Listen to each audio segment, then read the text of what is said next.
Ladies and gentlemen, welcome back from the tea break. We shall now commence our second panel session titled Science of People-Centric Cities. People-centric cities prioritize the well-being, needs, and experiences of its residents in its planning, design, and implementation. As the demographic needs and preferences of people change, cities need to adapt to maintain their relevance and efficiency to ensure high quality of life and well-being of its residents. In this session, we will focus on how cities are employing science to create livable cities that are adaptable, sustainable, and conducive for the continued well-being of the people. Our first keynote speaker for panel 2 is Professor M.J. Moon.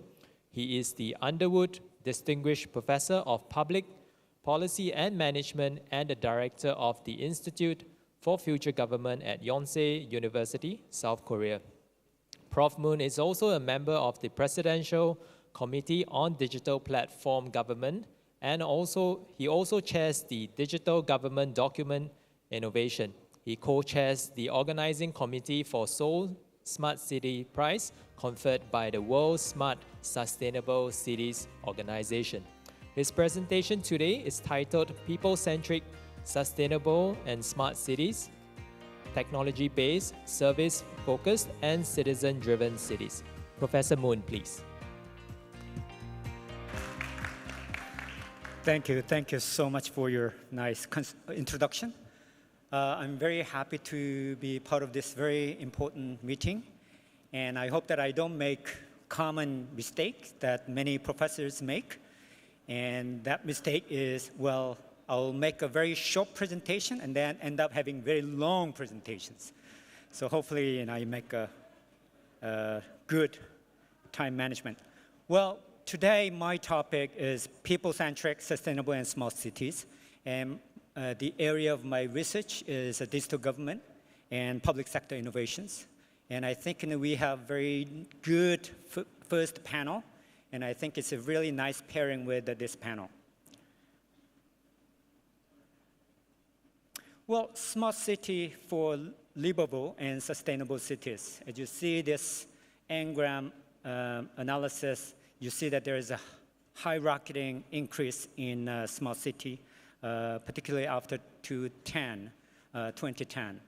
And of course, sustainable and smart city is a very important one. Of course, this event, and there are many other events and efforts made by different institutions and government, particularly benchmarking different good cases, as well as discussing final very important way of pursuing smart and sustainable cities. Well, before I really make my presentations, I just want to borrow a quotation from Athenian oath. And Athenian oath, there's a letter line I put there. We will transmit the city not only, not less, but greater and more beautiful than it was transmitted to us. And I think that's really everything about what we try to do. And there are different science approaches to make the city better and more beautiful. And we should be able to pass over the city with a greater and more beautiful way to our next generations. Of course, it's very, very challenging, and we know that it's not easy to do. And I think there are a number of things should be aligned.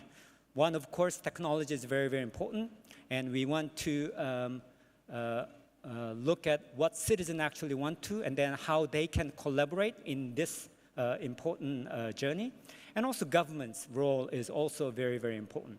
So here, technology, primarily by private sector, of course, and academic and experts, and also the citizens' input and evaluation assessment, and governments. Well, smart city, there are a number of rankings there, and I don't have to emphasize this one. But the focus of smart city and sustainable city has been evolving. Of course, technology is really a big aspect, but these days, the citizens aspect is also very, very important. There are different terms that are used. One, smart, sustainable, intelligent, digital cities, and ubiquitous cities. And of course, now more commonly used one is smart city. And this is one example in South Korea. They had ubiquitous city initiative back in 2008, and now they have smart city projects. We did some keyword network analysis. Of course, in the past, the stress went to infrastructure, technology, service, and industry. And these days, there are similar things being stressed and emphasized, but citizens and data and platform, those are some of the new things being emphasized. Well, why we really care about this? And because we have a lot of challenges. And we experienced in a pandemic, we experienced as we go through the digital transformations. I just want to borrow another quotation from Madeleine Albright, who passed away a couple of years ago. Once she said this: "We are taking 21st century challenges, but we evaluate them with 20th century ideas, but we respond them with 19th century instruments and tools." So there is mismatch, and there's something that we need to do. Our Australian colleagues, they should know where this is. This is Bondi Beach, Sydney. And suppose that you are in the swimming pool there or outside of the swimming pool. And they are very, very different. If you are in the swimming pool, and then you can just enjoy in a calm way. But if we suppose that you're outside of the swimming pool, unless you have good surfing skills or right muscle strength, and then you're going to be in trouble. So now we are going through different challenges. We all know how difficult it was during the pandemic. Well, technology can do a lot. I don't think technology can solve all the problems, but we should be able to harness technologies. Of course, data is very, very important. We learn from our presenters in the first panel, and data, big data analytics and IoT, and there are a number of areas where data and technology can solve. Public education and public health, environment, and housing, and mobility, and everywhere. Well, I mean, here there are some, we had a very tragic accident two years ago in South Korea, and because of the congestion in cultural activities, and sometimes you have many problems with congestions, not only traffic, but also the people. And here we try to find a way to use the machine learning-based systems, actually try to make proactive measures before actually accident or problem happens. And there are a number of areas, the smart city initiative by different cities in South Korea. Seoul is one of them, and the basic key area is connectivity, of course, sharing information and data, not only sharing information and data among different agencies, but also sharing information and data between public institutions and private sectors, and also caring purpose. And here is one example. It's not City of Seoul example. This has happened in Chicago and Las Vegas. They really try to use machine learned epidemiology. Actually, conventionally, you send people to different restaurants and to check the hygiene quality based on experiences. Now, machine learned epidemiology, they actually use the mobility data, and also the SNS data. Some of the people make comments on how the restaurant is, how the service is, and how what kind of problems they had. For example, I got some stomachache, I threw up, and actually they did machine learned epidemiology, and then they improved the efficiency in detecting the restaurants and the places were unsafe by 200%. But technology is not the solution. We know predictable policing for safety, and 2 years ago, LAPD actually decided not to use predictable policing. Despite, it's not because they are not predicting well, but because of the social biases. And that's very, very important, how society can allow and accept. And here, I just want to make my final presentation on citizens. bringing citizens back in for co-production, and how we rely on citizens. Dewey mentioned that they're here not only just the faith in human beings, but we need to accept the capacity of human beings for their intelligent judgment. And in doing that, citizen by design, not just digital by design, citizen by design is also very, very significant. And also citizen sourcing in different phase of decision making by government. Not only policy design, but also provision of public services. We can do that with the citizens as well. But there is a challenge. This is one example that I did, going through more than 1,400 citizens' policy suggestions. And we went through that, the whole data, which is the Korean case. And then actually the suggestions actually accepted by the government is only 90s. Now, there is gap between, hypothetically, there are gotta be good connections, but we need to do some homework, not just the natural connections. My last presentation will be this. The width of the railway is 1.45. Why is 1.45? Before we invented train, we had horse wagon. Horse wagon, the shaft connecting two wheels, that's about 1.5. Why is 1.45? Whoops. Roman chariot, they used two horses. And then the hip together, that was about 1.45. And then horse wagon 1.45, and then railway 1.45.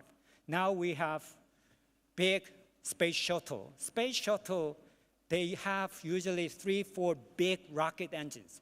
Diameter of rocket engines, that was about 1.45. Of course, there is some exaggeration.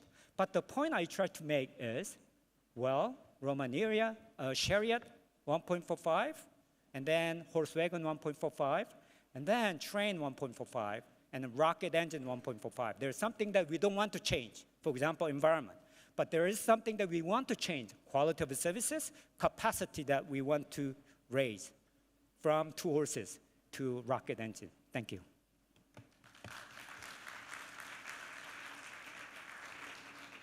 Thank you very much, Professor M.J. Moon. Our second keynote speaker for today, for panel 2, is Dr. Bree Trevena. She is the Australasia Foresight Leader and Associate Principal at Arup. Dr. Bree is an urban designer and social researcher, having spent 20 years in public and private sector roles, bringing a future-focused lens to place-based policy and strategic design, creative industries, R&D commercialization, and infrastructure delivery. Her presentation is titled today, From Designing For to Designing With. Dr. Bree, please. Thank you for having me here today. I'm actually going to be picking up on a lot of what we've already started talking about here today around these ideas of citizen-driven cities and how we can be picking up on citizen-driven intelligence, citizen-driven wisdom and judgment, but really importantly, how we as practitioners who design policy, shape cities, think really meaningfully about services, how we can actually also support our own abilities to actually navigate through this process, right? How we can actually become much better at building our own fundamental capabilities and capacities to be designing for and designing with. In our opening address, we also heard a lot about cities as complex systems. And in the face of urgencies and uncertainties around equality, quality of life, around climate, nature, navigating these really kind of challenging, shifting and evolving social practices and preferences can seem like a pretty tall order, and it is. But complex times call for us to steer into these kind of complex approaches. We need to lean into the interconnected nature of our cities rather than try and smooth out that difference. And one of the key opportunities I want to talk to you about is the ability to start blending that technical and social and think about how we can consider the qualitative and the quantitative together. As we've already been hearing about in Professor Moon's presentation, technology has unlocked these really unparalleled insights, right, to think about things at different scales, the very big and the very little. We've got tools, we've got models that we just couldn't have imagined having even 5 years ago that help us to understand really complex data sets. So for example, how we travel and move around the city. Really fantastic for understanding how, for understanding what, understanding when. Sometimes though, this kind of data can really use some richness when we start to think about the why. So for example, travel modelling data might tell us that particular people are taking a slightly longer route than would be optimal for them on a weekend day or on a particular morning. What it's less likely to tell us is why that is, and that might be because the station at a particular location isn't as well maintained. It could be because a cafe is open in a particular morning and that person wants to go and grab a coffee on the way. But it's only by being able to blend these kinds of data that we can really understand this. Equally, there are really analogue versions of data that drawing on lived experience that can be pretty limited in their scale just by the nature of how this works. So how can we better choreograph these approaches and build our fundamental capacities, not just to hear more voices, but to take in that information? We were hearing before about the transmission. How do we actually transmit and receive this information? And critically, how can we then integrate this into technical briefs for delivery? What does it actually look like on the ground? And this is actually a picture from a child-centred design workshop that we were doing some time ago in Melbourne. And it's work that we've also done with the City of New Orleans and with the City of Belfast around creating child-centric master planning frameworks. And this is a really kind of important thing to think about in terms of who we're actually asking questions. In New Orleans, 25% of the population is actually under 18. In Belfast, it's about 35%. And there's a real kind of focus here on how families can be more welcomed into the cities. And the approach that has been taken here, it's not so much about asking what would you like to see in the city, but what are the kind of experiences that you want to have in the city. So this little girl was designing a park. She wanted a place that she could go with her friends. She also wanted lions in that park. Again, I'm also from Australia, couldn't really help her with the lions. But what this did do is help us to understand some questions that we otherwise wouldn't have surfaced around independent mobility, around her desire for kind of green spaces and a desire for wildness in the city. But how can we connect some of these insights again to really technical briefs? What does this mean in terms of how we then take these insights from a qualitative nature, consider them at scale, and then implement them through policy, through design? The example I want to talk about here is a piece of work that we developed up in partnership with colleagues at Free2Be and Monash University's XYX Lab. They had this really incredible data source where they had asked women and girls to talk about their experiences in the city by dropping a pin and just discussing whether it had been a good or a bad experience, unstructured data, as many words as they liked. So it came out with this kind of incredibly rich understanding of how people felt in the city at different times of day, different times of the evening, and sometimes these were contradictory responses. They're also talking about things like, I feel good, I feel bad, this area is cool, this area is uninteresting, I feel welcomed, I feel excluded. But what does this actually mean in terms of how we can then start to create cities that kind of respond to these different kinds of needs? This is where our Arab team came in. Our lighting team and a couple of our other engineers actually went and visited 83 of the sites that people had had really positive experiences and reported having less positive experiences. They did a huge amount of work around measuring different factors within these spaces, including how many people were around, the foliage cover. They looked at it at different times of night. They considered the different sort of surfaces. And one of the key things that had come up in this data was light. So 11% of people said that light was their main determinant as to whether something felt good or felt bad. We also then started to think about, well, how do we kind of understand what people actually mean when they say good and bad? So this image that you can see here is a member of our lighting team there with his bobble hat on, actually on a night walk with some of the people who had responded. And they were sharing their experiences, just talking about how they felt. And we realised that there was a bit of a barrier here in terms of language, right? So when Tim, our designer here, was talking about lux levels, they were talking about, yeah, I feel a bit uncomfortable, or it feels a bit shady in that area.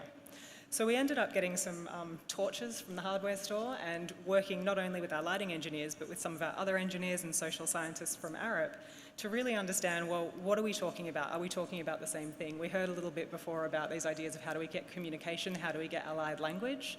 This was a really interesting process that we've now gone through several times around not only getting an understanding between citizens and us around what these kinds of things might mean, but also sharing that practice across different disciplines within Arup. It's a really lo-fi approach, but a really kind of interesting approach. And it's now something that's been kind of rolled out across a range of different public spaces in Melbourne. It's also some work that we've been doing in terms of, sorry, just this working? Might have a slide issue, that's okay. We've also started doing this work with some train operators to understand what these experiences might be for different people who are neurodiverse, for people who have low vision. Really interestingly within this space, despite the plurality of these different kinds of experiences and abilities, a lot of the feedback is the same, and that is, for example, that people tend to prefer warmer light. They tend to prefer actually a lighter level that is a little bit lower but a lot more even. Really interesting for the train operator that we were working with who had started to actually move some of their lighting for lowering their emissions to much kind of brighter white style light there. What this helped them to understand is that their environments actually could be adapted and they could be making people feel more welcome, more included, and more safe and engaged in these kinds of spaces just by changing something as simple as that light. They're also very far-sighted in picking up that they might have been falling for something that Sam Savage talks about as the flaw of averages rather than the law of averages, that often by designing for the medium in the centre, we're actually excluding a really significant number of people. Within an Australian context, there are over 500,000 people who live with low vision. There are over 200,000 people who are wheelchair users, and reportedly only 1 in 5 of us is neurodiverse. So a lot of the work that was being done here was really helping the operator, people we were working with through a kind of government capacity, our own engineers and citizens that we were working with help to kind of develop their capabilities in these spaces. So avenues of inquiry that we're pursuing as we kind of follow this through, how we can start to scale these concepts up, how we can start to integrate them into some of the models that we've been talking about today. For example, agent-based modelling, what does it look like to have this kind of data integrated in a really meaningful way? The second thing is that we've been doing a lot of work just internally around how we get more comfortable with discomfort and how we get a little bit more comfortable with ambiguity and understanding that as we're trying to determine how people kind of feel, that is an incredibly kind of valid response in an environment, but how do we work much more, I suppose, in an engaged way with different people to understand what these things might mean and acknowledge that citizens are often experts in this space. And the final avenue that we're exploring here is something that we've also heard about before in terms of life-centred design. So the twin challenges and opportunities that we were talking about at the beginning are these challenges around equity, around climate. How do we actually start to think about bringing these things together? The science of cities and the science of nature. And this is a win-win situation, right? Like, this is not something that is a kind of either or. When we're thinking about this in terms of light, for example, we've also found that from an ecological perspective, that slightly warmer, slightly dimmer light is actually much more supportive from a biodiversity angle. So as we're talking about these kind of approaches, we're starting to consider what does it mean not just to be moving away from cities that we're less interested in having and in supporting, but how can we actually start to move towards cities that are going to be much more supportive and, as we've heard earlier, much more supportive of life in all of its forms. Thank you.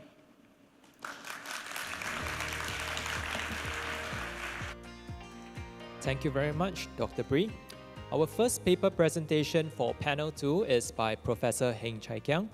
Professor Heng is the Provost Chair Professor in the Department of Architecture, Deputy Dean of the College of Design and Engineering, and Director of the Centre for Sustainable Asian Cities at the National University of Singapore. His presentation today is titled A 5-Minute Interlaced Township, Planning a Healthy, Regenerative and Inclusive Town with Complete Neighbourhoods for Innovation and Resilience. Prof. Heng, please.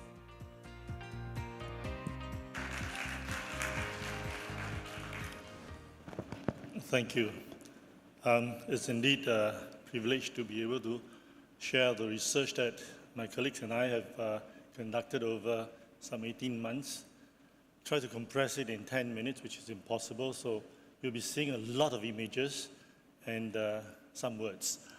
We all know that planning a township is horribly complex, overlays and overlays of all kinds of concerns.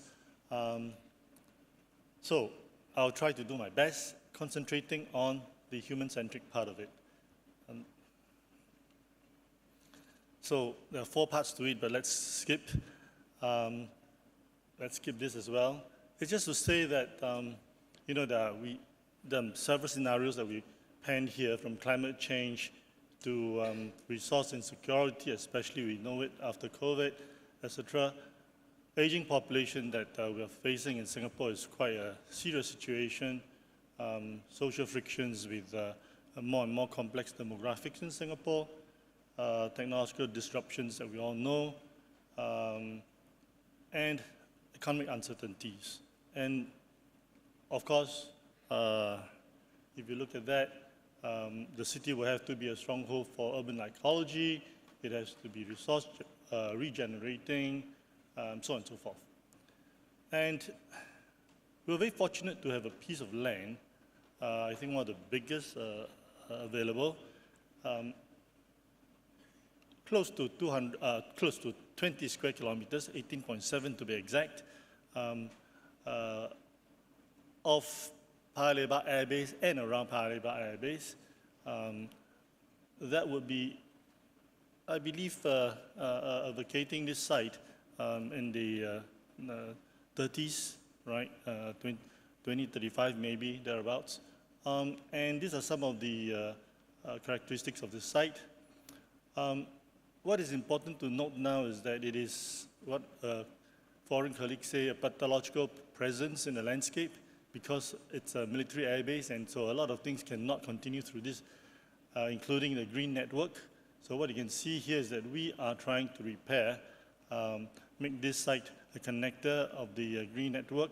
And as I said, this work represents the effort of a number of colleagues. This is one that is done by this young man here, Yuan Chao, who was in the team, that makes this site also a site where we can have breezeways, natural ventilation coming through a township of some 450,000 people. I must say that this piece of work is supported by the Ministry for National Development. We're very, very thankful for that. The objective of the study, preserve heritage, promote ecological balance, create a sustainable and resilient environment, address future mobility needs, adapt to evolving work paradigms, and this is quite an important one, and to strengthen community ties. And so, our design approach. This has been the kind of approaches that have been taken by Singapore throughout the years, across the years, based on models of this nature, usually points of service within the hierarchy of precinct, neighborhood, and the town.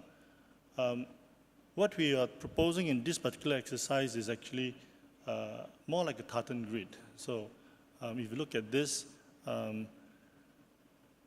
we are trying to introduce in this particular approach the maximum kind of interface between one function and another. And of course, we know that comes in a band or a line, right? So the interlacing of these lines and bands creates a possibility of a lot of mixed users at very close proximity and therefore accessibility.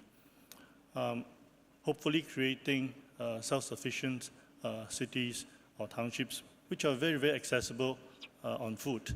So it's an overlay of various scales from the, you can see here the various scales from planning scale to urban design scale, finally to the neighborhood scale. You can see that it's all this different mix of colors, which therefore represents different kinds of land users. In this particular case, this is like a fabric of the 20 square kilometers, very colorful site with the yellow line in the middle there, showing the, depicting the runway. So, and these are the industrial bands, but translated into, and of course, these are the greens that exist and the residential that spreads across and the yellow runway. And this translates into a concept of this nature, spreading across to link with the other parts of Singapore. And if you look at it in terms of the land uses, you can see all of them appearing. And in terms of course, we cannot just do a plan and suppose that it will work. So we have to do a series of assessments at the master plan scale as well as other scales. And this is one that looks at accessibility to different kinds of services and amenities from education, commercial, civic. And you can see that most of these are within 200 to 400 walking radius. And this is done using ArcGIS. And you can see here also assessment at the habitat distribution, as well as at the going down all the way to what we call a water catchment scale, right? So you can see here, we calculated the runoff coefficients for all these 8 catchment areas to show that the runoffs are well within the 0.55. I would not belabor on all this assessment at different kinds from ecosystem services to accessibility, but here, let me talk a little more about the band concept, which is this very colorful tartan grid that we're showing here.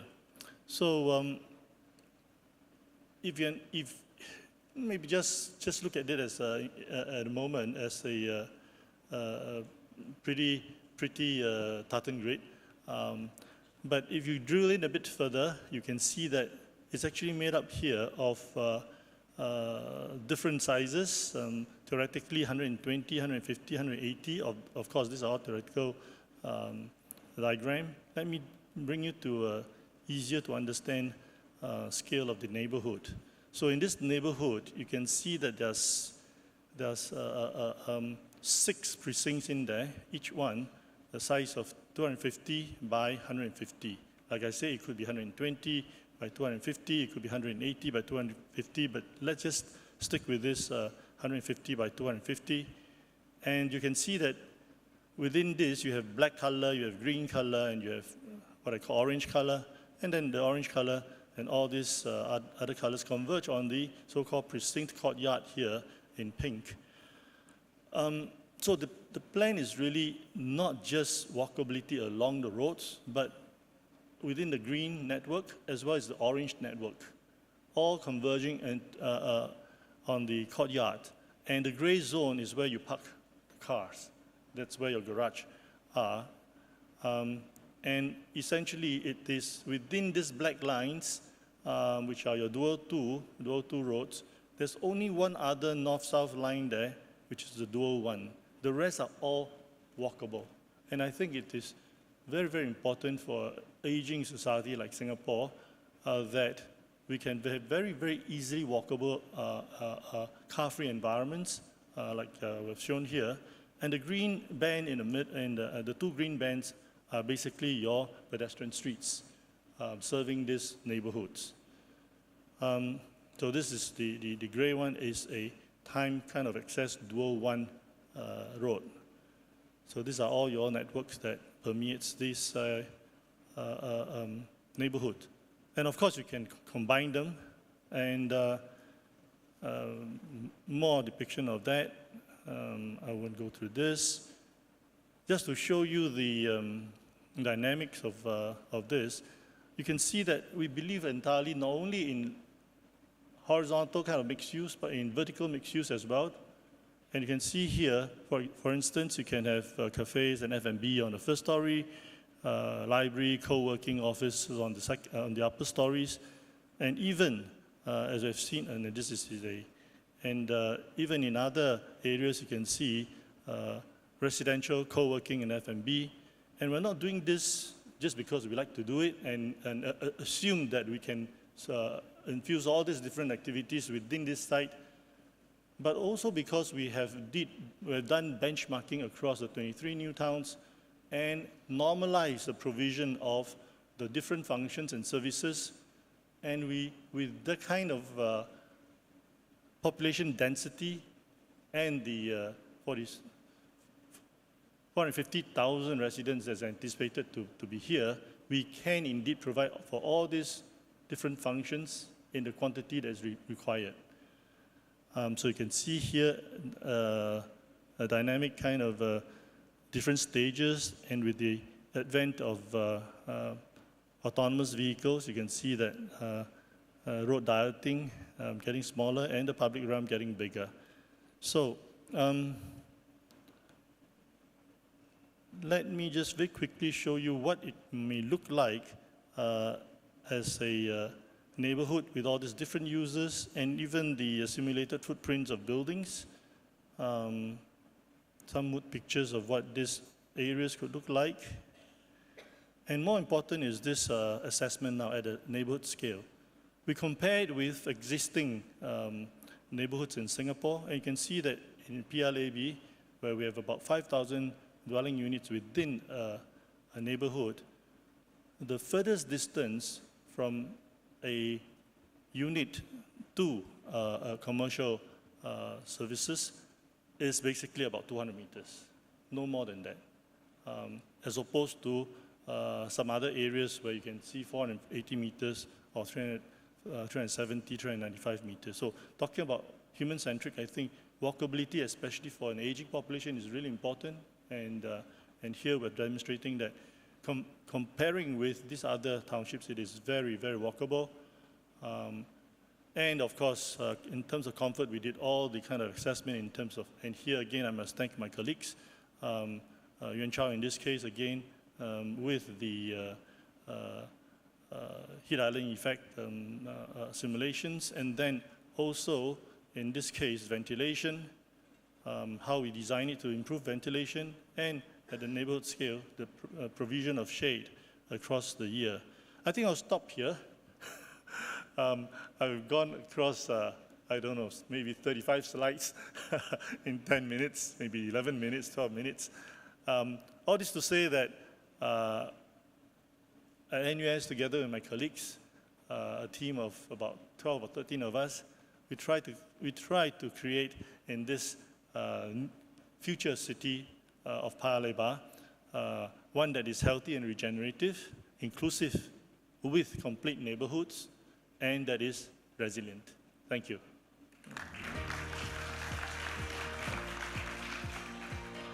Thank you, Professor Heng. Our next presentation is by Dr. Xie Li Tian, the Senior Data Scientist at the Urban Planning and Design Technology Center of Excellence, URBEX, at the Urban Redevelopment Authority of Singapore. His presentation today is titled Singapore's Collaborative Modeling Approach to Support Land Use Transport Integrated Planning. Dr. Li Tian, please. Thank you for the introductions. Good afternoon, everyone. I'm Li Tian from Singapore Urban Redevelopment Authority, URA in short. For decades, URA has been working closely with LTA, the Land Transport Authority, with a data-driven approach to ensure that the integration of land use planning and transport planning. In recent years, we started a joint project to further strengthen these collaborations. So today is my honor to represent the joint team to share with you this modeling approach. I will first provide some background on the Singapore planning framework and the modeling process. Then I will introduce the SIMAG, the joint project effort on its initiative and what is the showcase of the progress. Last but not least, I will briefly talk about our plan for further improvement. The Singapore planning framework includes 3 key stages, and this is an iterative process for regular review, feedback review, and improvement. So we start with long-term plan, which is to show our vision and strategy to guide the nation's development for the next 40 to 50 years. This will translate down to master plan, which reflects Singapore's development for the next 10 to 15 years.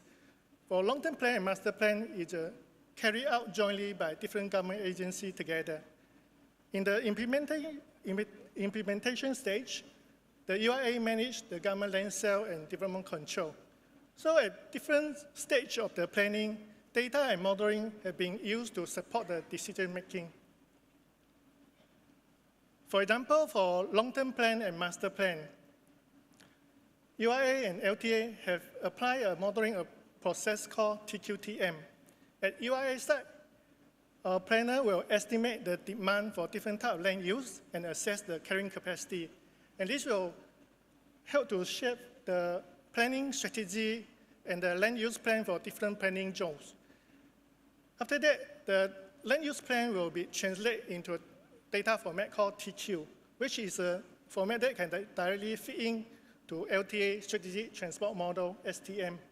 So the LTA planner will run the models and come back with the transport impact and the proposed transport solution. So this is from the transport angle. UIA planner will consolidate the input from different government agencies and address the trade-off if necessary and fine-tune the land use plan. And so this will trigger another round of TQTM exercise. It's an iterative planning process until an optimal plan is achieved. Similarly, at the local planning level, a modeling approach will be applied. So for some of the selected area, transport impact assessment will be conducted. And at this level, usually the model will be much more detailed. So the feedback from the transport impact assessment could include, for example, road and junction widening and the specific highlight measure required for the planning area. Again, this is an iterative process to ensure that the transport plan and land use plan are well integrated. Some of the proposed solution may include into the next round of long-term plan and master plan review. Recognizing the need for continuous improvement, UIA and LTA have started a joint project called Symposium. It aims to improve the data and modeling capability and also to foster a more robust planning ecosystem. Under this initiative, we have a few objectives. For example, we automate the data pipeline and process. This is to increase the efficiency, avoid duplicating effort also, and to ensure the data quality. We integrated the transport model and land use model through the cloud. So this will increase the efficiency of model use as well as to speed up the planning iterations. Last but not least, we transform the existing models and develop some new tools to address different needs. The user not only can benefit by using the shared data and models, they can actually also contribute back with new data set and new tools to address specific needs on the planning. So in the last 2 years, the joint led team have co-developed and launched 2 applications. The first one is called Ground Sensing App. It visualizes the current transport situation. So today, for planners come from different government agencies, they can use the application to, for example, find out what is the MRT crowdness level on different MRT lines, what is the traffic congestion level on the roads, and what is the origin destination in terms of demand and pattern on selected area. And for PTOR is to indicate what is the public transport accessibility level. The team is developing more and more data layer. Once it's ready, it will be included into the applications. The other application that we have launched is called Luti app. This is to enable planners to do quick tests of transport impact from incremental change in the land use scenario. This is empowered by LTA strategy STM-like modeling engine. And so with this application, our planner can, in their laptop, they can create a land use scenario, then trigger the model run at LTA site, and within 5 minutes to receive the outcome on the transport impacts. The team also further improved the modeling engine. For example, currently we are working on a module to allow planners to do testing on transport parameters. So here I would like to show a quick demo on the 2 applications. The first one is Ground Sensing app.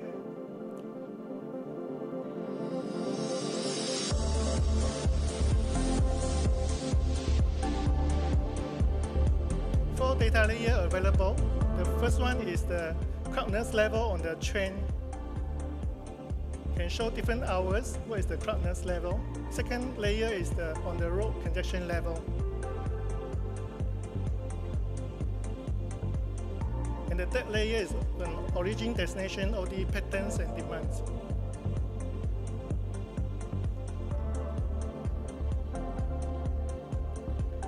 And PTOR is to indicate the public transport accessibility level for different areas.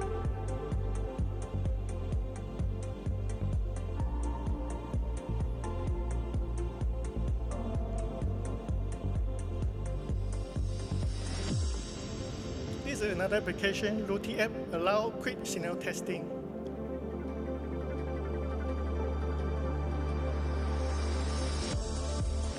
So the planner can use it to test some of the scenario, for example, pump up certain units, housing unit in one area and trigger the model run at LTA site and see what is the impact. And the result will come back within 5 minutes, showing the road congestion level impacted by the scenario on MRT line as well as the OD patterns.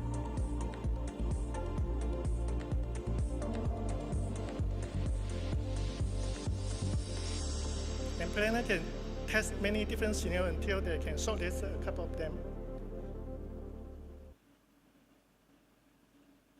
So the synergy collaborations have benefited the planner from government agency.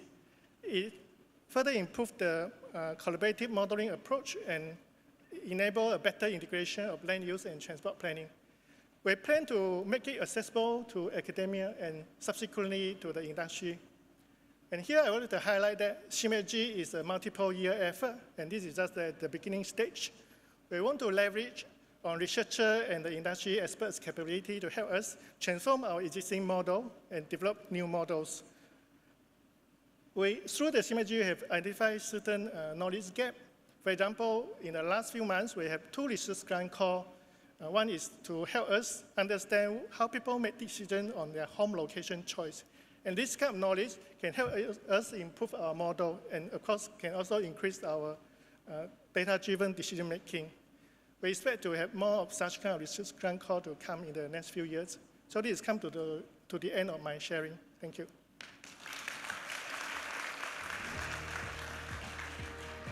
Thank you very much, Dr. Li Tian.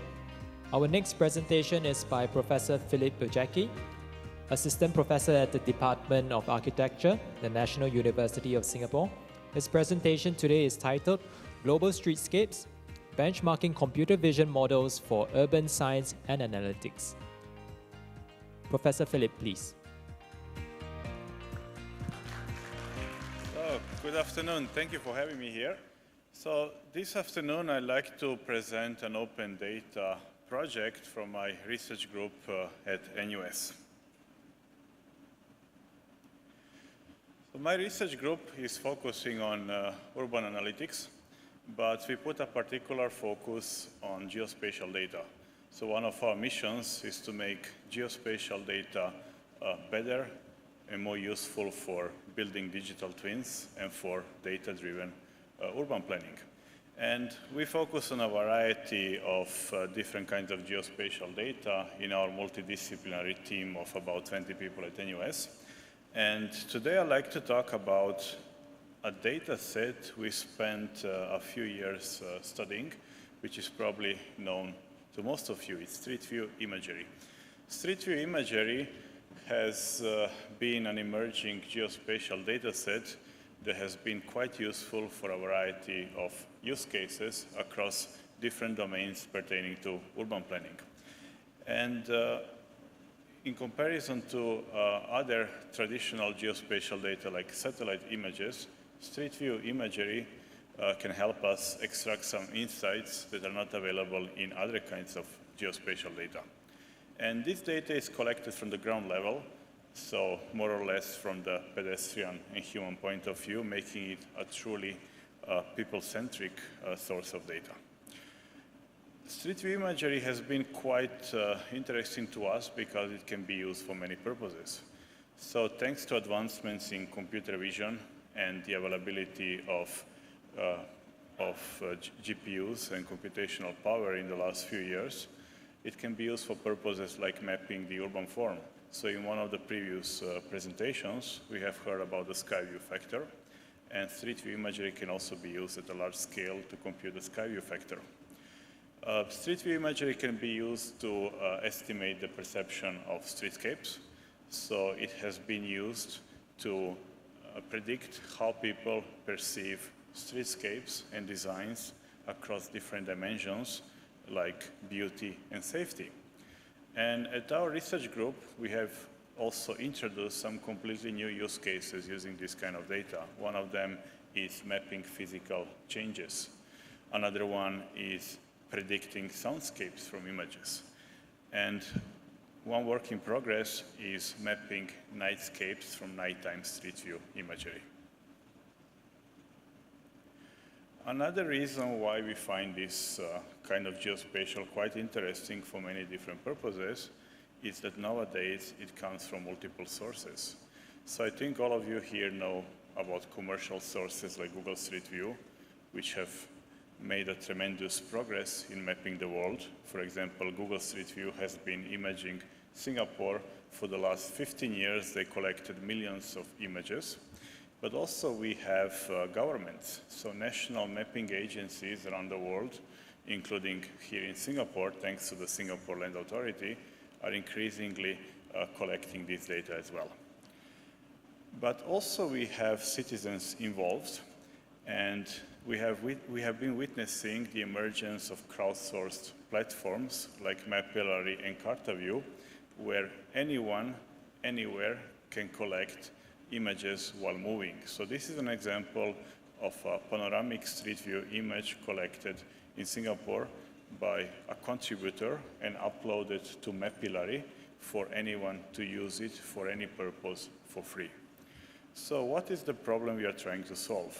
There are multiple problems. First, you have Google Street View. It's standardized. That can be pretty good, because you know what to expect. Images are always taken from cars. They're taken using the same equipment. On the other hand, crowdsourced data is quite heterogeneous. It's not standardized, because anyone can collect this data. Data can come from any kind of platform. It can be collected from bicycles. It can be collected from cars, even pedestrians. So here you can see 3 examples of images I found in Mapillary, which are taken next to our school, which look very different even though they're taken almost at the same location. One is taken from a vehicle, another one from a pedestrian, and another one was taken during night.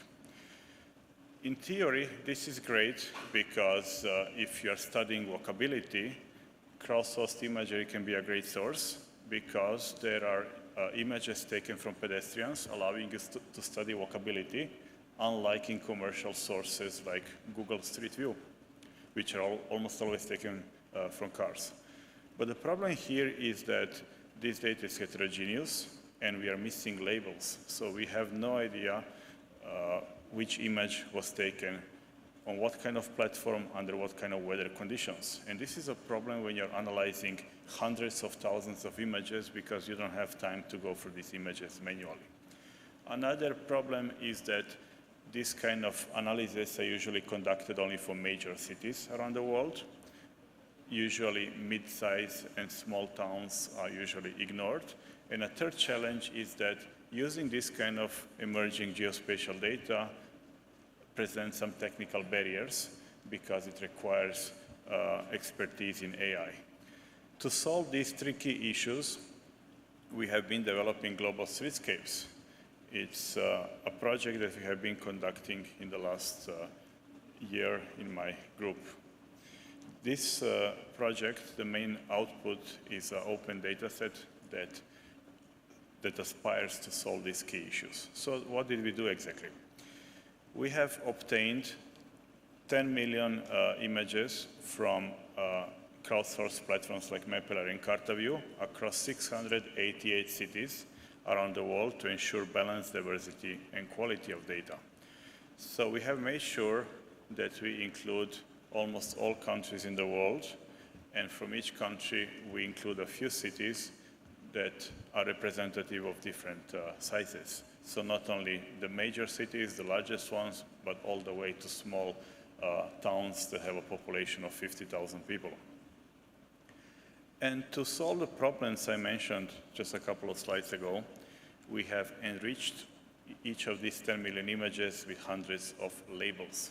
We have developed computer vision models that assign hundreds of labels to each of these 10 million images. For example, a label representing whether an image was taken from a bicycle or from a car, what was the weather in the image, on what kind of road the image was taken, what is the speed limit on the road where the image was taken, and so on. This is an example of one of the hundreds of labels we have predicted for each of these 10 million images. It's a perception score that indicates how beautiful a scene is. So we have used existing computer models that predict what is the perception of each of these images. And this slide shows that in this data set, we have a wide array of images across this dimension of beauty. So anyone who is investigating perception of the built environment can use this data set to find different scenarios to suit different kind of perception study. So how else can people use our data set that we tailored for city science and analytics? One of them is finding exactly the images you want for your study. For example, say you're studying walkability in Singapore, and you're interested only in images taken in a particular year. Well, our data set allows you to find exactly those images that fulfill these criteria. Or say you're studying the perception of safety in a particular city, and all the images you want have to be taken during night and taken from a car. That's exactly what our open data set allows you to do. So if you are studying walkability, our data set with this wide range of labels allows you to filter out all those images that are not relevant for your use case and focus only those that contribute to your use case. Because we have compiled this data set for 688 cities around the world, you can conduct off-the-shelf comparative analysis across cities. So this is an example of the amount of greenery across 8 cities around the world in our data set. So to conclude, we think the street view imagery is truly a transformative urban data set, and we find it to be an emerging instrument to sense cities, but there are still lots of opportunities. It's still being developed in many ways. And the main product of our Global Streetscapes project is this largest labeled street view imagery dataset. And this will save time and resources to fellow researchers, and we are releasing it entirely free under a very liberal license next month. Thank you very much.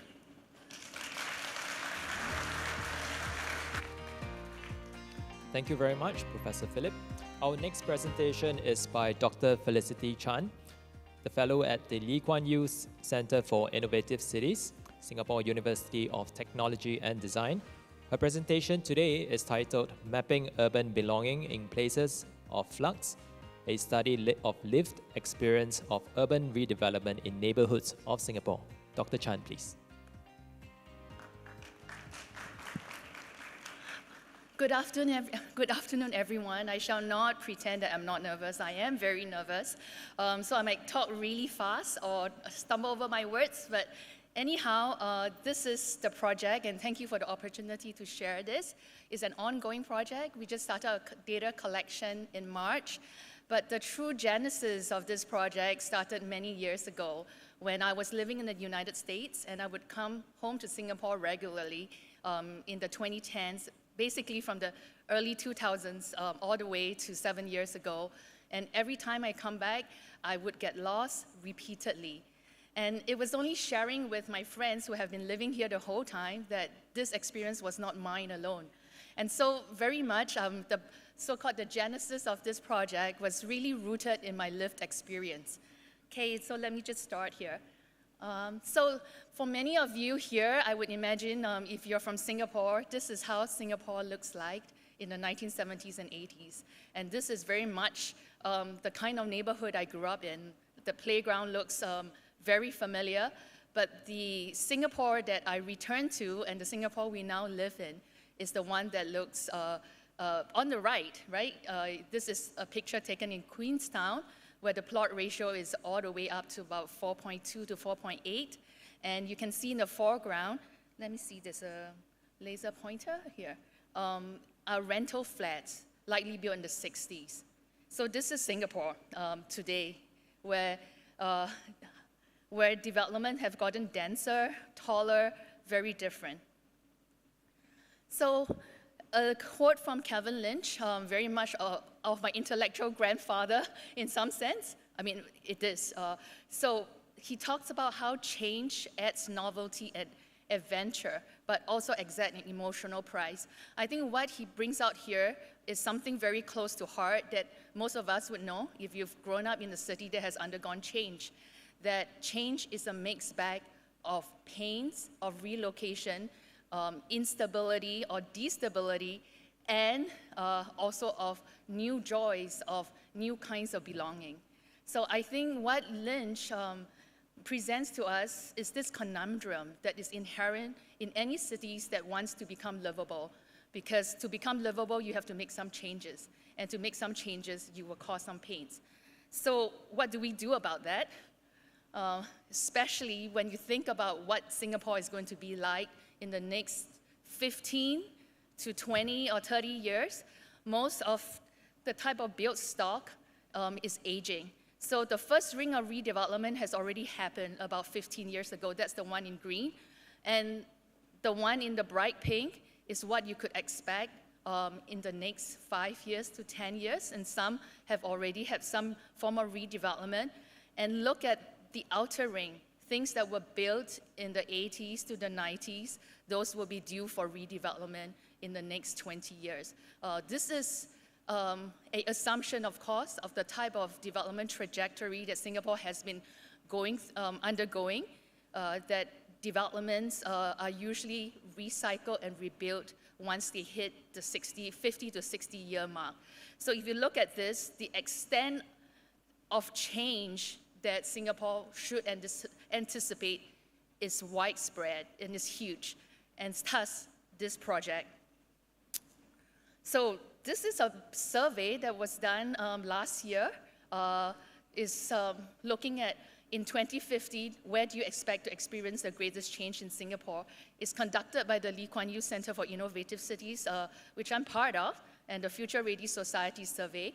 There are 2,000 people interviewed, and I think this change is not something that I see only, but those people see as well, that the greatest change is going to come from the green spaces, right? 37% anticipate that is going to go through major change, and the neighborhood environment.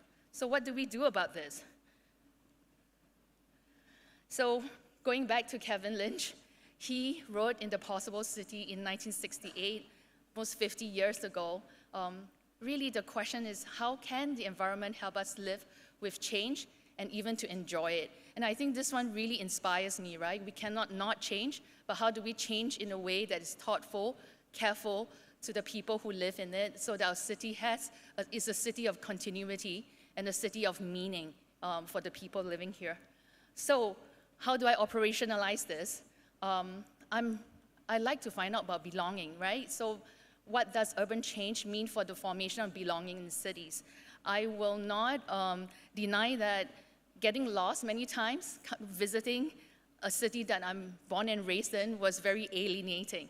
So there is something about belonging here that ties us to the places we live. So what does urban change mean for belonging in the cities?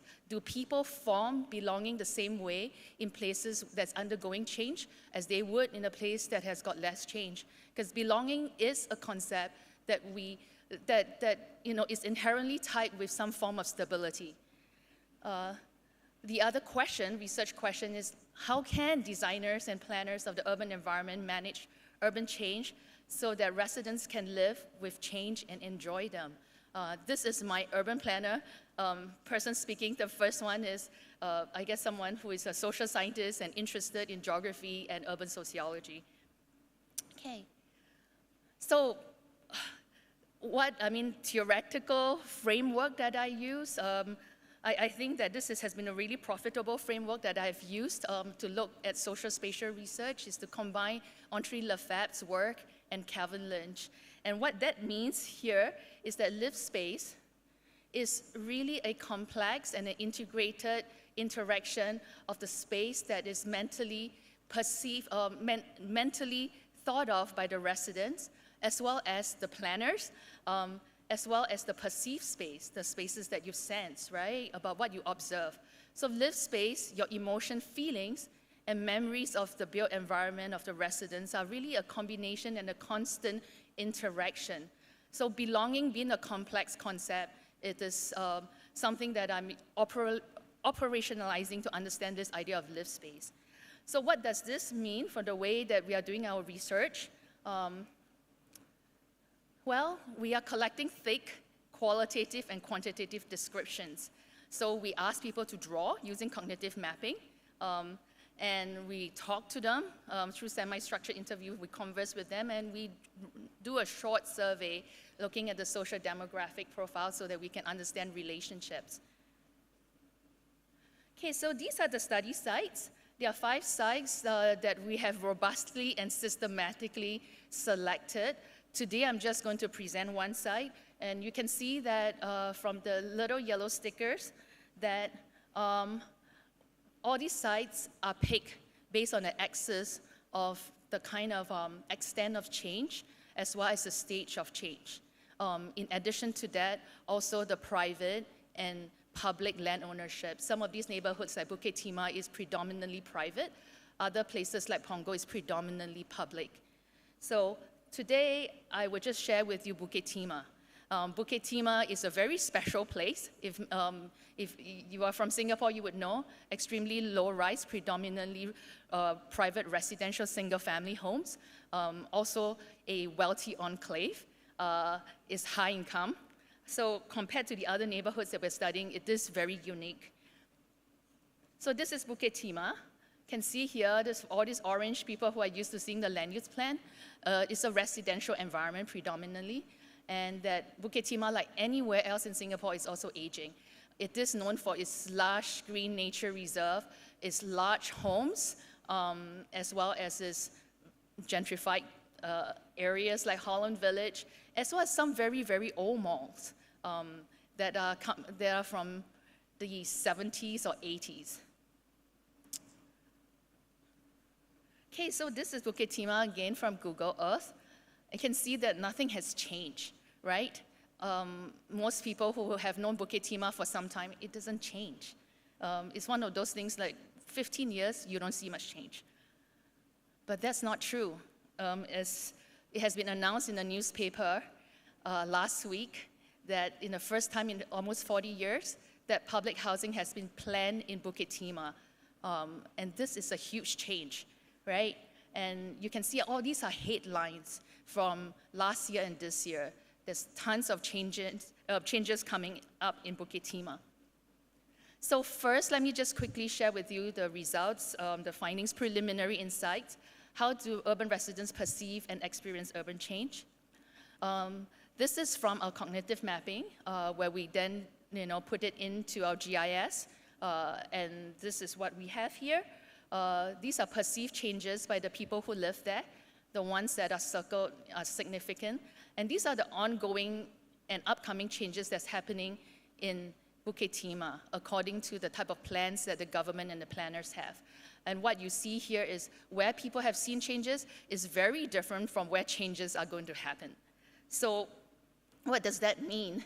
So we asked our residents, our participants, where are the places of your everyday lived-scape? Where are the places you go? Where are the places you would bring a friend to show them a slice of your life? And where is your place of belonging, meaning where is an important place of belonging for you in the neighborhood? Those are the hearts. And when you put them together, what you see that a lot of these important places are in places that have gone through change and also will go through change in the upcoming years. And what does this mean for belonging? I think this is something we need to think very hard about. Okay, so we also ask people, what is the speed of change? What do you perceive as the speed of change and the size of change? So we can see from here that those in their 20s experience an intensity of change much higher than the other age groups. How does flux affect belonging of urban residents? How does that interact, right? Flux and belonging. So from here, this slide, it shows how people have, we asked them, how do you define the belonging that you've been talking about? And so these are some of the areas that clearly they overlap in some sense, but I think as we get more data points, it's going to get refined. But I think what is very poignant is an interview that I made with one of the residents in her 40s. And he says that sense of belonging is really a sense of ownership. A sense of ownership, but it's also a sense of personal identity. So when belonging is threatened, when belonging is undermined, it does not only undermine the environment, but also who that person thinks he or she is and how they function. Okay, so how do they feel about the change, right? So most of them are very positive about it. Some are negative, but what we asked, we found out that there is the white list. When you have a new amenity parks, these are things that people love and their sense of belonging increase. But there are 3 top negative disablers. And just looking at the type of changes that Singapore will undergo, it really makes us pause. Demolition of familiar buildings and amenities. To do land recycling, we should anticipate quite a bit of demolition. Should we be doing that? To what extent should we be doing that? Something to think about. And last of all, I think this is something that you get from quite a number of participants, that change is inevitable. It's just an ambivalence that you just get on with life. You just stop thinking and move on. Okay. So what kind of spaces are important to urban residents belonging in the neighborhood? We ask them, and this is what they tell us, right? It's parks, it is shopping and eating, a big pastime of people in Singapore, and the landmarks and institutions. So these are more important than we think. Like, I guess I'm sad to say that a place where I went to school will be demolished soon. Yeah, but this is what they say in Bukit Timah. And I just want to show you, this is the last 2 slides. We asked them to do sketching, right? We say that sketch a place which is important to your belonging in the neighborhood with all its features. Close your eyes, tell us what you see, smell, and hear. Which are the features that, if taken away, would affect your belonging? So we had them do this sketching, and we are in the process of analyzing the sketches. But quickly here, I just want to show you this last slide here. Those were from the ones between 20s to 40s, this is 50s to 70s. But what I quickly quickly analyze, which really requires a more detailed analysis, is that nature, features of nature are extremely important across age groups. And for the elderly in Bukit Timah, old shopping malls are extremely important. You can see how many of them talked about the Bukit Timah market, the beauty world. These are all places that were built in the 80s. I don't know if some of them are due for en-bloc redevelopment and future change. So this gives us quite a lot of things to ponder to what can we do if we are intentional about a people-centric city that cares about the meaning that people put into the environment, but also cares about the kind of quality of spaces they live in. So I just want to thank you for the time. I want to thank very much my very highly capable research assistant. She's here, Chloe.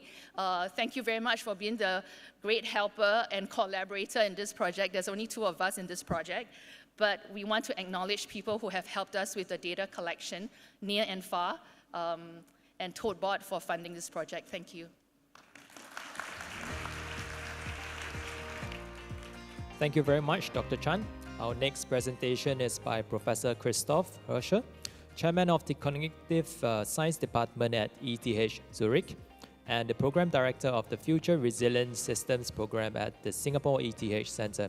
His presentation today is titled Architectural Connection in Practice, a Framework for Integrating User Connection Evidence into Architectural Design. Professor Christoph, please. Thank you. Thank you for having me today. It's a real pleasure to be invited as a psychologist to speak here. It's been also a pleasure to already see 13 really nicely integrating presentations, and I could actually stop here, comment on what we've heard about, but I will, in fact, talk about a specific project. I have to make some corrections. I am no longer the program director of Future Resilient Systems. I currently serve as its lead PI. And earlier today, or at the very first presentation, Thomas Schröpfer already gave us a very nice overview of the Singapore ETH Center, the role of Future Cities Laboratory in it. And I would like to highlight that a lot of the research that we have spoken about today is conducted jointly between the Singapore ETH Center and its various research programs, one of which is Future Health Technologies, the other Future Resilient Systems, and the work of John Chow clearly fits into that description. And we've heard about resilience a couple of times. But clearly, the work that I'm going to talk about today is also couched in the Future Cities Laboratory. I'm going to talk about a specific module, Architectural Cognition and Practice. And it is ultimately about how we can bring behavior science, how we can bring psychology, how we can bring neuroscience into architectural design and urban planning, and maybe bring it back into it. Felicity talked about Kevin Lynch quite extensively, and in the late 60s there has already been a phase that extended throughout the 70s and 80s, in which we had a lot of interaction between social scientists, behavior scientists, and the design disciplines in the spatial and especially in the urban realm. And this is where a lot of our research actually does pick up. Our module is led jointly by myself, by Zdravko Trivic from NUS, and Panos Mavros, who used for a long period of time to be part of our FCL team and has now moved on to be a professor at Paris Telecom. And these are the 6 researchers that are directly employed in the module. And we have a larger set of co-investigators from various universities in the US, in Europe, and in Asia that help us bring this research forward.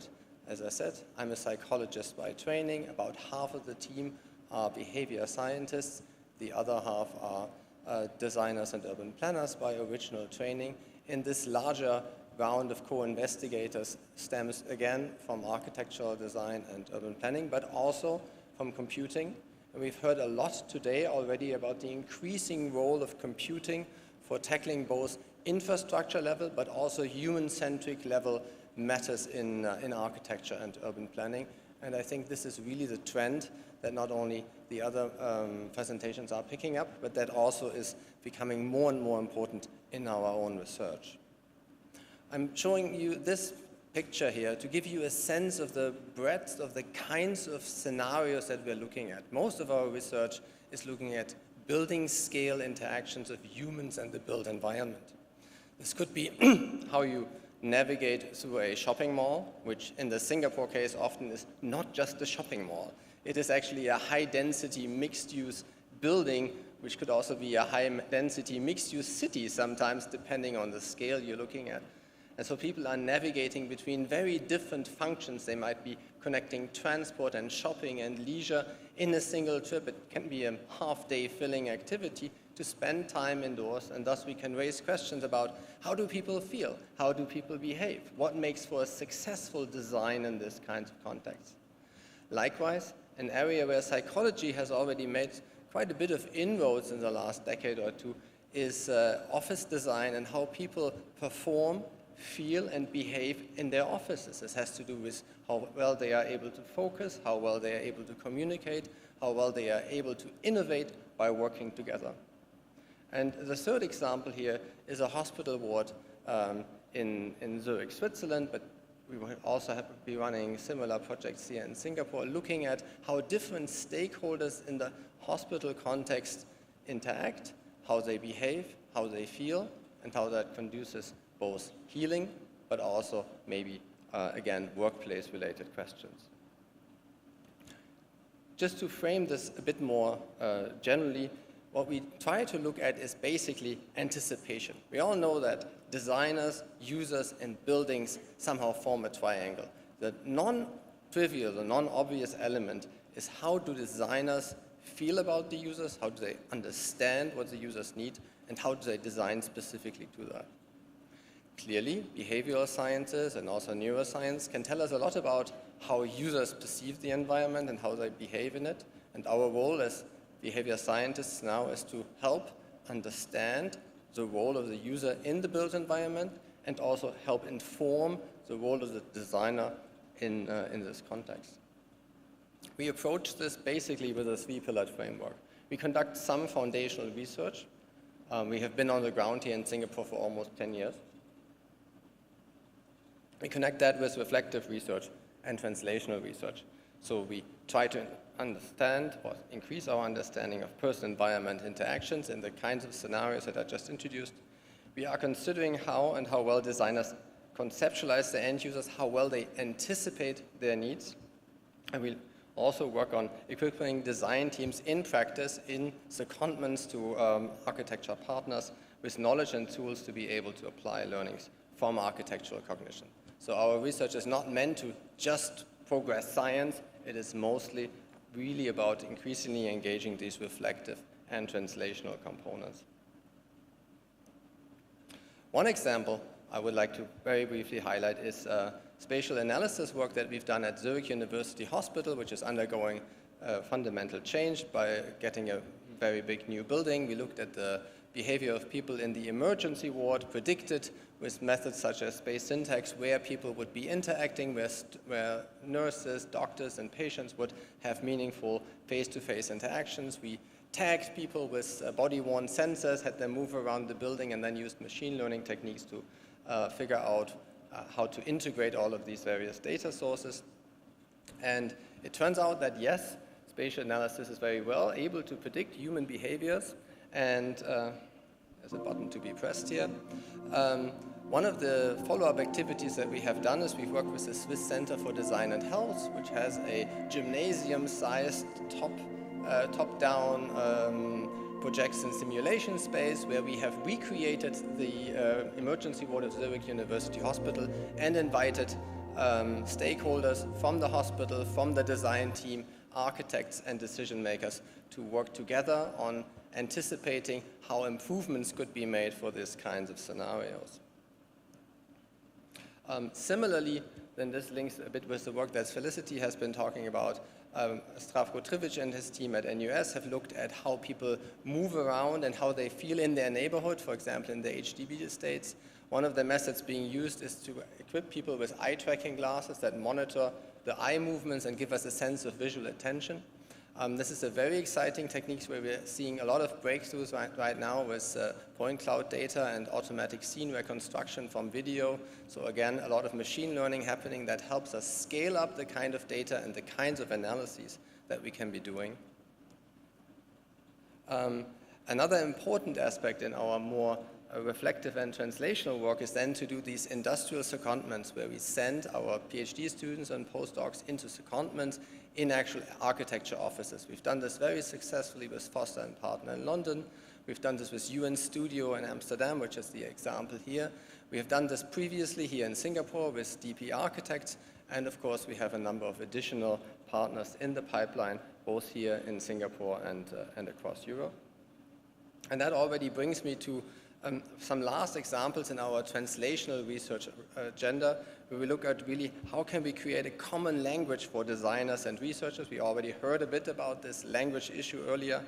Here we bring in ourselves with lots of teaching and training activities, but also with developing technical toolkits that are supposed to help simulate building users throughout the design process. Because what we very often hear is you come in either too early or you come in too late, or you as academics are too slow.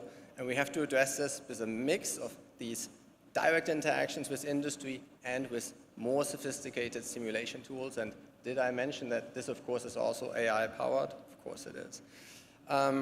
But this is not only about technology. Sometimes we even do things with very simple measures, right?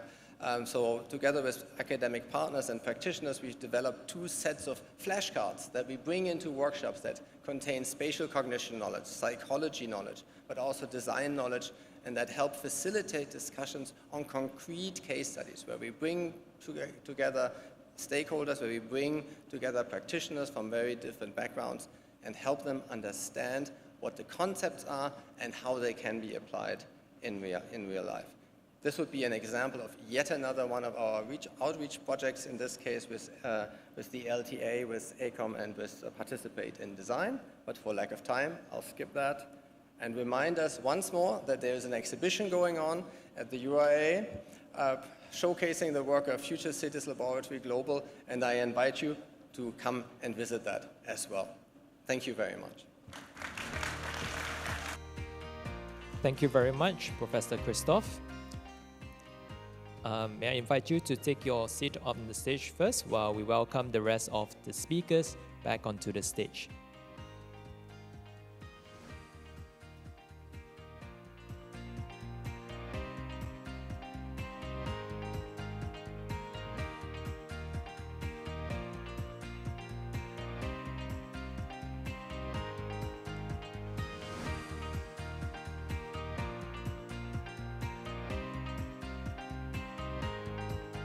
We shall now commence our Panel 2 discussion on the science of people-centric cities.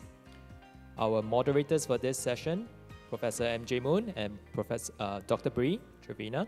Now for our audience, if you wish to engage with our panelists in the Q&A segment, simply scan the QR codes displayed on the screen now and submit your questions for our panel to discuss later.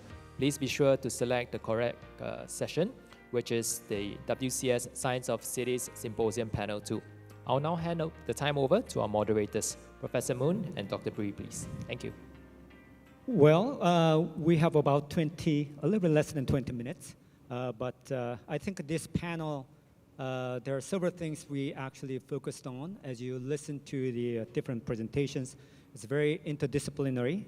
We have data scientist perspective, and then urban planning, psychology, and cognition aspects, and also public policy aspects. Of course, the overarching theme was human-centric cities, and there are a number of things that we listened. Well, the first question I want to ask is people-centric cities priorities, the well-beings and revolving needs of its residential. I just wonder, what would be guiding principles when planning for cities with changing demographics and probably very different preferences? So anybody want to respond to the question? Maybe Professor Kiang. And in your presentation, you know, the aging populations, that's really one of the things in terms of planning the ill base. So could you respond to that? Yeah, I think we have to take into account all the aspects of human-centric design. I mean, there's the physiological aspects, there's the social, there's the mental aspects. So, I mean, in the slides that I show, that I sped through, this flash in sequence, you'll see some which really has to do with comfort, right? With human comfort. That's an aspect that we cannot ignore. But just as important, or even perhaps even more, are the kind of spaces that we try to create to allow residents to engage one another, social spaces. And these are usually spaces provided in conjunction with services offered, whether they are commercial amenities, whether services that's necessarily provided, like health services, etc. And I think by creating this comfortable environments physically, social environments that promotes all this community kind of bonding, that one can also achieve better mental health. Yeah. And so it's, I say, it's a multifaceted, and we have to take care of that in cities. Yeah. Okay. Thank you. Thank you. Dr. Felicity, do you want to add? Your research is really about human-centric and how different people actually think about their attitude and their perceptions, and also the very how people really want to see in future? So that could you Sure. comment on that? I don't think I have that much more to add, but really this thing about talking to people, going to them is a lot of hard work. I have to say that each of our interview takes between 35 minutes to 50, and then the transcribing takes another at least 2 hours. Then this is just getting the data ready to then analyze. But I think short of talking to people is quite hard to really understand why they do certain things, and really hear from them what is important. So yeah, qualitative research, but I think the challenge of qualitative research is the time, and you don't get the sample points that often policymakers want to have, like you must have a few thousand, but we just cannot imagine doing this kind of study with a few thousand. I think for this particular study, we are rather ambitious. We are doing 5 neighborhoods and trying to get about 50 data points. And I think, to my knowledge, this might be the biggest sketching, cognitive mapping research study that we're doing. So I think I would, yeah, add this. Well, I think it's really compelling, psychologically tolerable changes. I think, that's very, very compelling. So that on the one hand, we should refer to big data, of course. At the same time, we should refer to thick data too. I mean, I think that's very, very important. Bree, you want to? Questions? Second question. Okay, we've got some great questions coming through from the audience, so please feel free to keep sending these through. I'm going to link the first session with our session that we've just had here. We've got a question around how human-centric design principles can help with planning and design for climate change. So I'm going to pass that down to the panel, perhaps someone who we haven't heard from yet. Does anyone want to volunteer? Well, I'll volunteer. So I think there's a couple of ways of addressing that. One that links directly back, of course, with what we've heard earlier is the matter of mobility, right? Whenever you're not driving a car, but riding a bicycle or walking, right, you at least avoid some emissions and some energy use in terms of fossil fuels, and you keep yourself healthy, right? Likewise, all of these ideas of short-range neighborhoods, I think they potentially increase the quality of life of people in their neighborhoods. And I think the examples that we've also heard in this panel fit there very nicely. And again, it can reduce the carbon footprint of many activities if we can be happily living in our neighborhoods, which again links back to the matter of how do we nicely age in place, because that again has sustainability impact as well. Does anyone else on our panel want to tackle that one? We might move on to another question. Based on your experiences, have there been any limitations or ethical considerations that you've really needed to take into account when taking this approach to people-centric cities? Yeah, please. So what's your questions? Oh, you can't really hear. Cannot very clearly hear it. Considerations. Sorry? Ethical considerations in dealing with people-centric cities. Education, engagement, ethical. Sorry, we have some feedback here up on We stage. can't hear very well because of the echo. So sitting up here, so it's actually easier to hear when she speaks directly to us. Excuse me, people, I'm just going to turn and yell in this direction for one moment. The question is around thinking about ethical considerations and if there are any limitations in this in terms of thinking about designing for people-centric cities. Okay. Yeah. So on one hand, we try to use data and modeling to enable us to go deeper on different possibility and understand the behavior and design for the plan.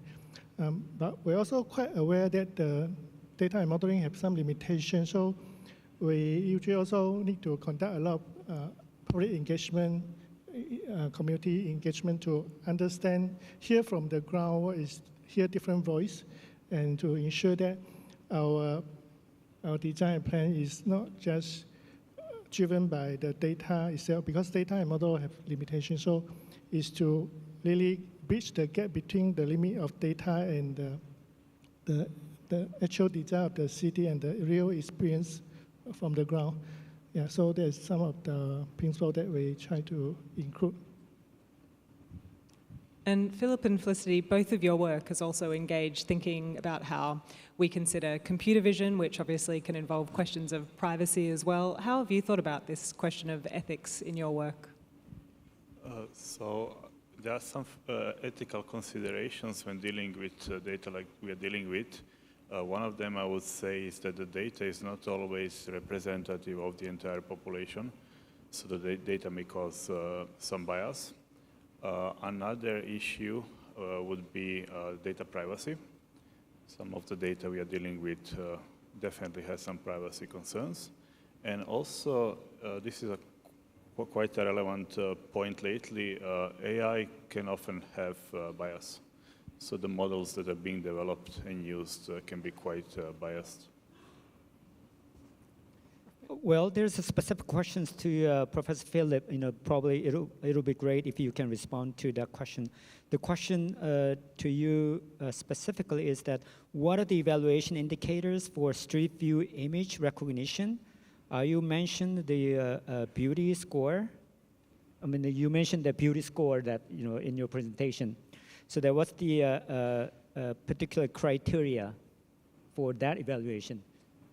So we are using existing models that predict these scores that are based on large-scale surveys involving hundreds, if not thousands, of people that are shown hundreds of pairs of images, and they ask different questions about how they perceive these images.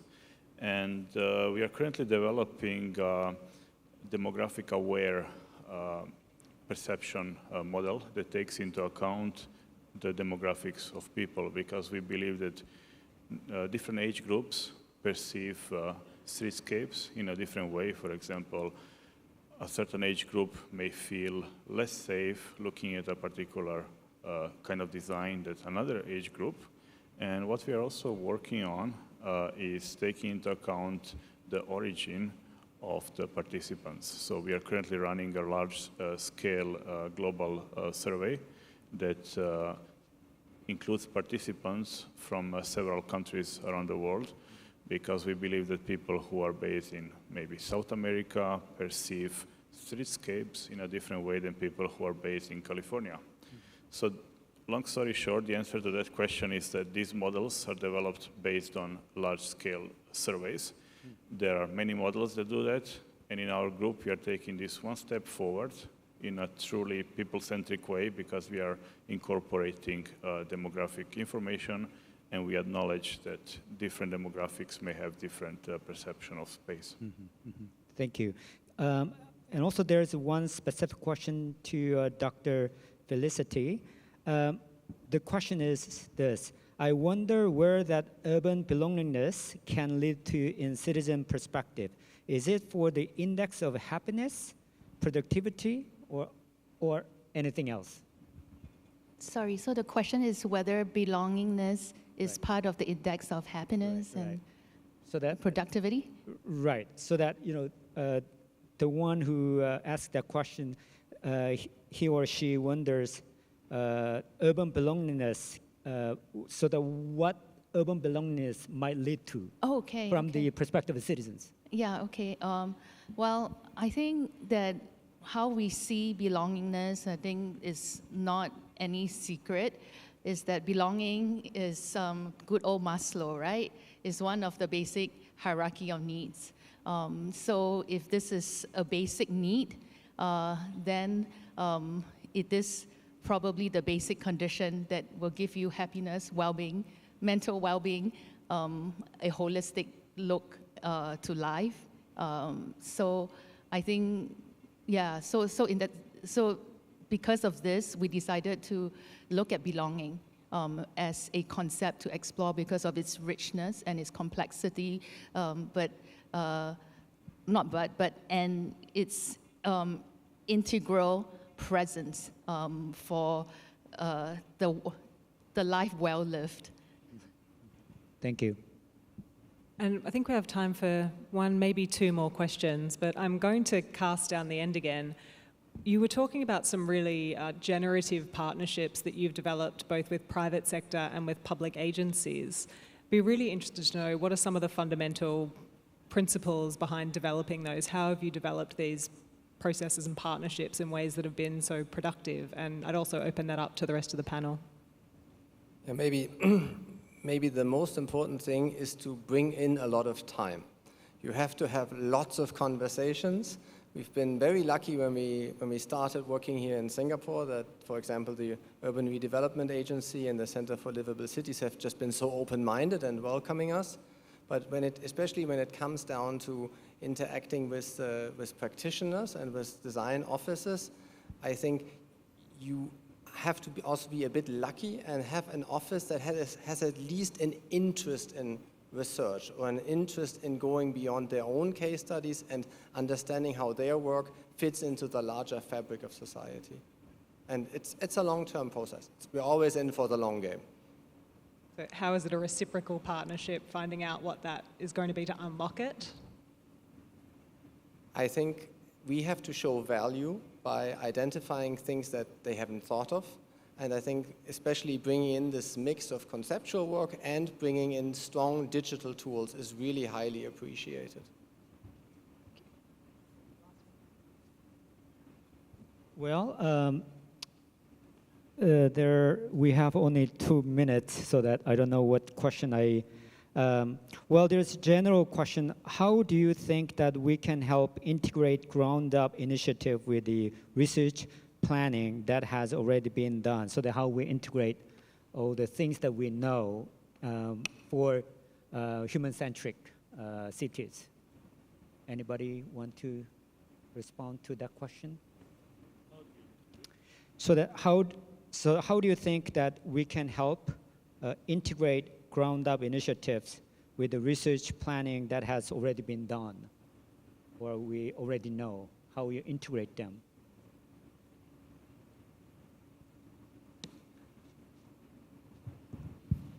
I don't know whether I'm going to answer it the way it's expected, but I mean, to begin with, for us, we do a lot of research, qualitative research, just like our colleague in SUTD did, surveys, and of all sorts, actually, and different age groups that has done. So I think that aspect is really, really important, to really speak to people on the ground, and then co-create solutions.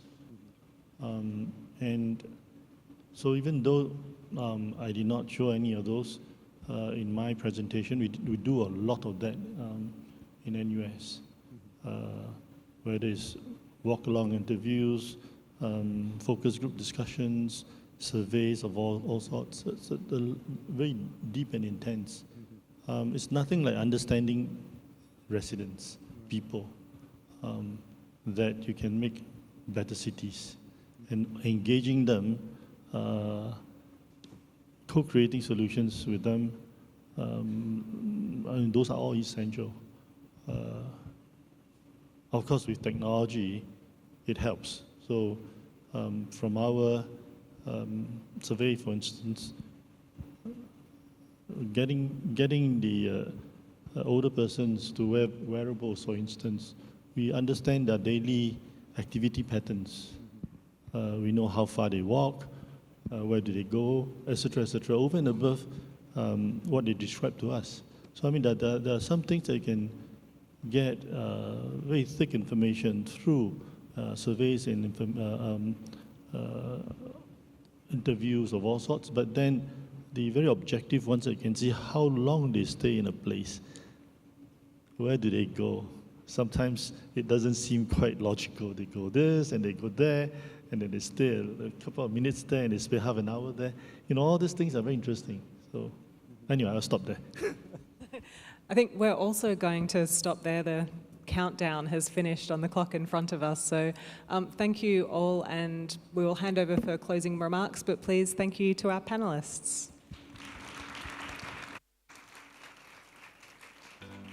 Thank you very much. May I invite the panelists and moderators to come up in the middle of the stage for the group photo. Thank you.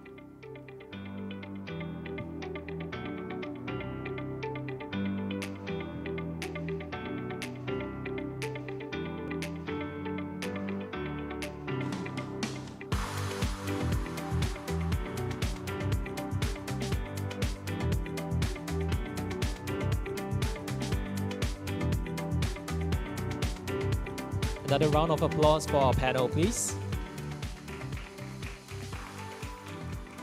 Now, for our audience, I would like to bring your attention again to our CLC's International Journal on Smart and Sustainable Cities, the IJSSC.